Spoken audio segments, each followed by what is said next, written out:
श्रीनगर में आज मुफ्ती अजम नासरुल इस्लाम के दारुल उफ्ता में उलमाए किराम का इजलास मुनाकिद किया गया। इस इजलास में फैसला किया गया कि 17 मार्च को शब कदर मनाई जाएगी। दारुल उलूम रहमिया के मुफ्ती रहमतुल्लाह ने उलमाए किराम के इजलास की सदारत की। इजलास में तनाजात पर बहस हुई। मुत्तहि रहमतुल्लाह ने चेयरमैन वक्फ बोर्ड की जानिब से जम्मू कश्मीर में रोयत हिलाल कमेटी के कयाम के ऐलान पर तंज करते हुए कहा कि ये मुमकिन नहीं है और न ही ये मशवरे के काबिल है।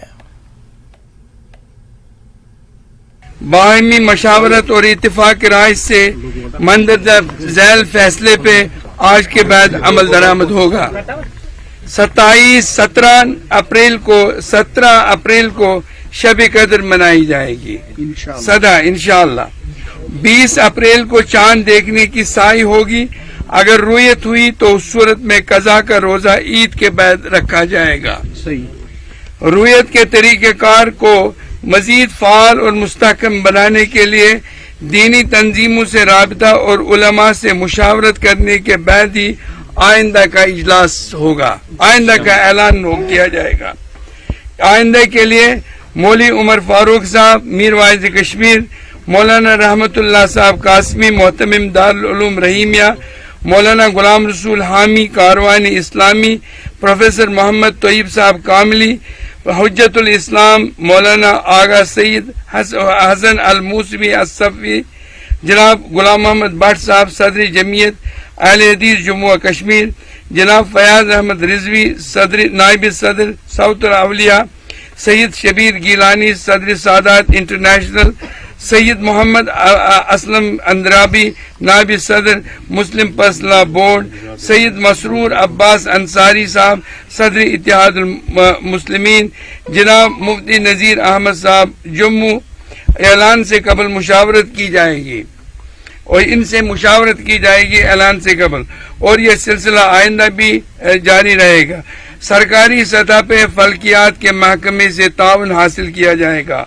आइंदा जोग्राफियाई तौर रुयत के निज़ाम को फ़ाल बनाने के लिए हासिल करदा शवाहिद पर भी गौर किया जाएगा ताकि आवाम में कोई खलफशार या इंतशार की कैफियत पैदा न हो। हमने कहा कि हमने जुमे के दिन ही रोजा रखा और हम उसी चीज पर कायम हैं, लेकिन खाली इंतशार बचाने के लिए जो 17 तारीख का ऐलान किया गया, बस ये मिलत को जोड़ने के लिए, इंतशार को खत्म करने के लिए। जो मुफ्तियान ये कहते हैं कि हम एक रिवायत थी और उनके पास टेक्नोलॉजी भी है और एक ही खित्ते में है, एक लैटिट्यूड, एक तूले बुलंद, एक अर्ज बुलंद, तो फिर आपको क्यों उस वक्त एतराज था जब शहादत आई थी? नहीं, ऐसा कुछ नहीं, ना ही हमें किसी के ऐलान पर एतराज था, बस वो ऐलान लेट हुआ था। उससे पहले एक डिस्कस बड़ी उलमा की हुई थी, उसमें ये तय पाया गया था कि कहीं पे भी चांद नजर नहीं आया और उस वजह से वो ऐलान हुआ था।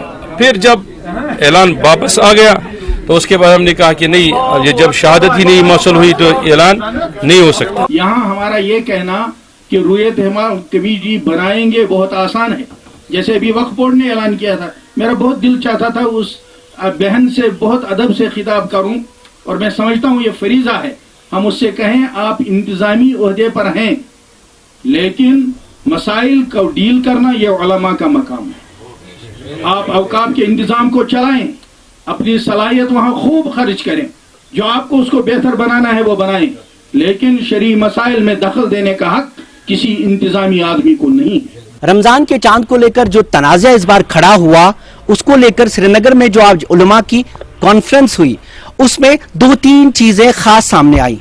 एक ये कि 23 मार्च को जिन लोगों ने पहला रोजा रखा, उनके कैलेंडर के हिसाब से ही अब शब कद्र होगी, और अगर रुयत होती है तो उन लोगों को जिन्होंने दूसरे रोज रोजा रखा उन्हें कज़ा रोजा रखना पड़ेगा। जहां तक मुफ्ती आजम नासरुल इस्लाम की बात है तो उन्होंने घुमा फिरा के ही सही, लेकिन अपनी गलती का एतराफ कर लिया। उन्होंने न सिर्फ गलती का एतराफ किया बल्कि वो जज्बाती भी हुए, और इन पर जो भी तनकीद हुई उसको लेकर भी उन्होंने कई चीजें अब सियासी भी जोड़ दी। उन्होंने 370 का भी जिक्र किया और 35A का भी, हालांकि इस मामले से उसका ताल्लुक सीधा कोई नहीं था, मसला मनसब का था। यहां पे जो मुफ्ती आजम की पोस्ट है उस पर सवाल खड़े होने वाले थे और इसीलिए शायद उनको ज्यादा अपनी, जिसे हम आम जबान में कहें तो क्रीज से बाहर निकल के बात करनी पड़ी, खेलना पड़ा। ایک بات. دوسری بات, جو علماء اس میں شامل تھے ان سے بھی سوال پوچھے گئے کہ آخر اگر یہ غلطی اس دن ہوئی تھی تو اس کو سدھارنے کا طریقہ کیا ہے. تو انہوں نے سب کچھ گول مول کر کے اتحاد پہ لا دی. ان کا کہنا تھا کہ اتحاد ضروری ہے, اس لیے اس وقت یونٹی اور اتحاد پہ ہی بات کی جائے تاکہ کسی طرح کا تنازع آگے نہ بڑھے. آفاق شاہ کے ساتھ شبیر احمد, نیوز 18 سری نگر.